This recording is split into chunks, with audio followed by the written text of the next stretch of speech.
This first story comes from a user who worked as a night shift waitress in a small, out-of-the-way diner, the kind of greasy spoon that never truly closes, catering to truckers, insomniacs, and the occasional lost soul. It was the early hours of a Tuesday, maybe 2 a.m., and the diner was mostly empty, save for a trucker nursing a coffee at the counter and a couple of elderly regulars arguing good-naturedly in a far booth. Our narrator, let's call her Sarah, was wiping down tables, humming a forgotten tune, counting the minutes until her shift ended. The diner was always a bit eerie at that hour. The fluorescent lights hummed with a tired drone, casting long, distorted shadows across the checkered floor. The smell of stale coffee and fried food hung heavy in the air, the comforting scent usually, but tonight it felt cloying. Sarah didn't mind it. She was used to the quiet solitude, the occasional oddball customer, the way the world seemed to slow down to a crawl. But this night, the quiet felt different. It felt watchful, like the air itself was holding its breath. A new customer walked in. He was a tall man, dressed in a plain dark jacket, his hair slicked back. Nothing outwardly unusual, just another weary traveler or insomniac looking for a late-night bite.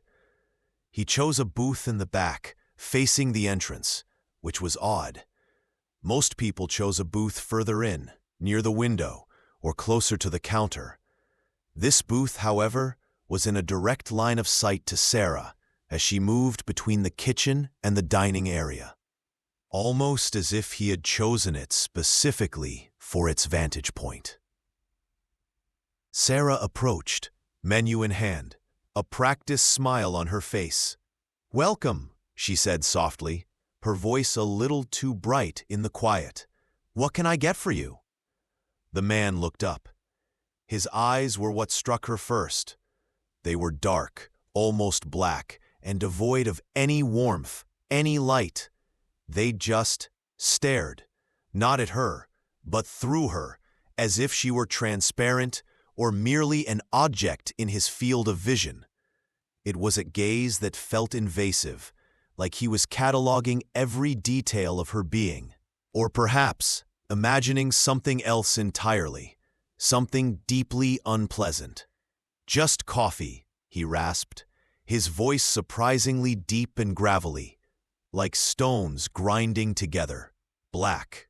Sarah nodded, a cold knot forming in her stomach. She poured him a coffee and brought it over. As she placed the mug down, she noticed his hands. They were large, with thick, calloused fingers, and his knuckles were strangely pale, almost white, as if he were clenching them tightly, though she saw no movement. He didn't reach for the mug. He just kept staring, not at the coffee, not at the menu, but at her, his eyes unblinking, unwavering. "Anything else?" she asked, trying to keep her voice light, professional, but it came out a little shaky. He shook his head slowly, never breaking eye contact. "No, just this." The way he said "this" sent a shiver down her spine, as if "this" referred not to the coffee, but to the act of watching her. Sarah backed away, her skin crawling, a primal instinct screaming at her to flee. She retreated to the counter, pretending to refill napkins, but her eyes kept darting back to him. He wasn't drinking the coffee. He wasn't looking at his phone or out the window. He was just sitting there, perfectly still, his dark eyes fixed on her. The other customers paid him no mind. The trucker was engrossed in his coffee, the old couple still bickering. But Sarah felt his gaze like a physical weight, a tangible pressure on her chest. Every time she moved, every time she walked past his booth, his eyes followed her. They didn't flicker, didn't stray. It was a cold, unwavering focus that made her breath catch in her throat, made her feel like a specimen under a microscope. She tried to busy herself in the kitchen, wiping down counters that were already clean. But even from there, through the small opening of the service window, she could feel his presence, a chilling awareness of being constantly observed. She imagined him just sitting there, utterly still, watching, waiting. An hour passed, then another. He hadn't touched his coffee. He hadn't moved a muscle. The trucker left. The old couple paid and shuffled out. Sarah was alone now, with only the glaring man in the back booth. The silence of the diner pressed in, amplified by the unsettling hum of the lights and the ceaseless, unblinking gaze of the stranger. The air grew thick with unspoken menace. Fear, cold and sharp, began to prick at her. This wasn't normal. This wasn't a sleepy late-night customer. She felt like prey. Her shift was almost over, but the thought of walking to her car in the deserted parking lot, with him still inside, still watching, was paralyzing. She thought about calling her manager or the police, but what would she say? "A man is staring at me?" It sounded ridiculous, even to her own ears. But the feeling of menace was anything but.